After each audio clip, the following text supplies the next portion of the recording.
In our small, peaceful home, it was a typical evening. Lily, my daughter, had just turned 16 and was juggling all the typical teenage issues like friends, school, and late-night Netflix binges.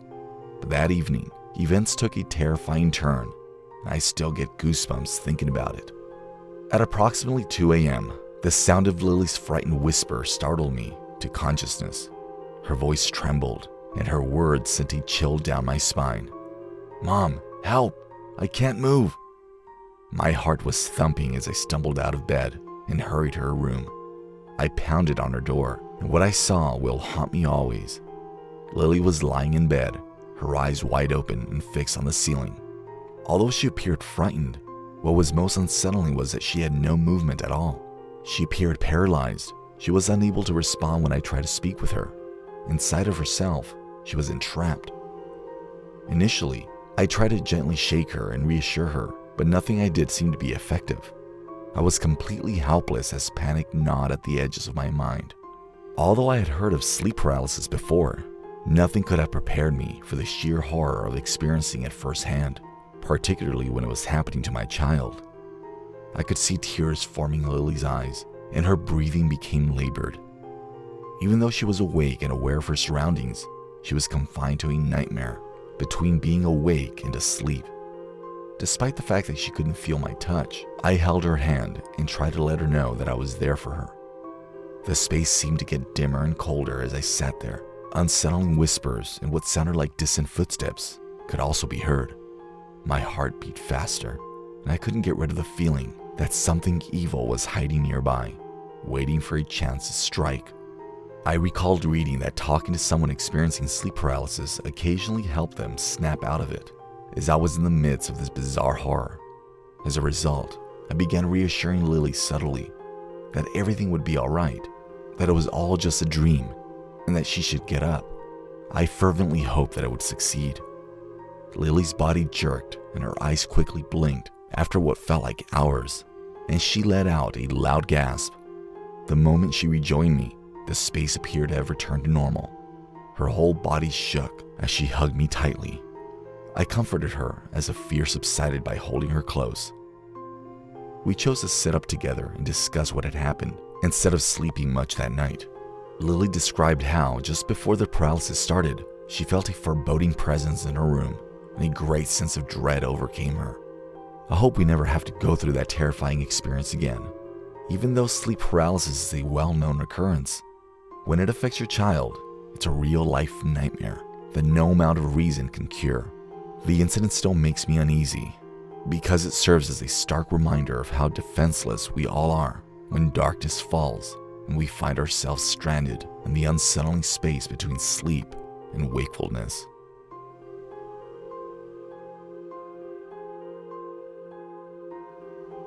The air conditioner hummed like an old generator that night in the muggy summer air. The sound of my wife Emma gasping for air roused me from sleep. She was wide awake, but something didn't seem quite right. She was lying there motionless, twitching while she slept. I gently shook her while shaking with dread. I hushed Emma, telling her to wake up because it was only a dream, taking care not to wake our 2 young children in the adjacent room. She was unable to reply though. It appeared that she was chained to the bed. She began to mutter, her words becoming jumbled and unclear. As if she were entrapped in a nightmare, her eyes darted all over the place. Although I tried, I was unable to understand what she was saying. With her voice quivering in fear, she stumbled and said, "Monsters, under bed." Her chest was heaving with fear, and she was drenched in sweat. She attempted to scream, but all that was heard were choked sobs. When I realized I wasn't carrying my phone to call 911, I started to become anxious. Emma started to violently thrash even more while I was talking to the operator. As I watched her endure such a traumatic experience, I was unable to control my tears. I was instructed by the operator to maintain my composure and do my best to help Emma do the same. But how does one calm down someone who is awake and experiencing a nightmare? Her face twisted in utter horror as her eyes darted frantically in the direction of the closet. "They're coming for us!" she screamed in a broken voice. The paramedics probably arrived in a matter of minutes, even though it seemed like an eternity. Emma was carried away on a stretcher after being put to sleep so that she wouldn't be distressed any longer. I found myself alone in a place where her cries seemed to echo even now. Fluorescent lighting and the numbing sting of antiseptic filled the hospital. Sleep paralysis had caused Emma to experience a severe panic attack, but the doctors later informed me that Emma had actually suffered a heart attack. I was astounded to learn that she had almost died due to a night terror. I sat by Emma's bedside for several hours, holding her hand. She was in shock and terror when she opened her eyes. I reassured her with reassuring whispers that she was now secure. She spoke to me while her cheeks were filled with tears as she described the darkness and monsters that had engulfed her during the episode of sleep paralysis. When the medical staff decided that she was stable, we remained there. I prayed for her survival and thanked all the gods I could think of. Emma was still unsteady, but as always, cooperation among teammates was the key to success. Our normally peaceful night had become a nightmare due to sleep paralysis, but quick thinking and love returned us to reality. I hugged her, grateful for every breath she took. We would confront the night's horrors together, I knew.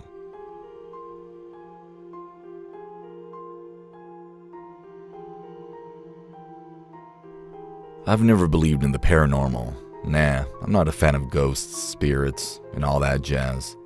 But there was this one particular evening a few months ago that made me a believer. It all began with a sinister attack of sleep paralysis. I can still clearly remember it. I had gone to bed as usual.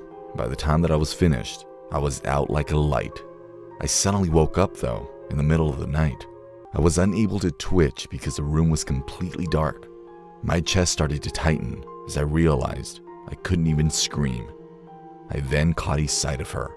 2 years ago, a car accident claimed the life of my friend Emma. She was standing at the foot of my bed, staring directly at me. I felt a chill run down my spine in her presence. Upon seeing her, I felt both dread and relief. This was too much because I had missed her so much. Her long black hair falling down her shoulders gave her ghostly figure a very realistic appearance. She was dressed in the same shabby outfit that she was buried in.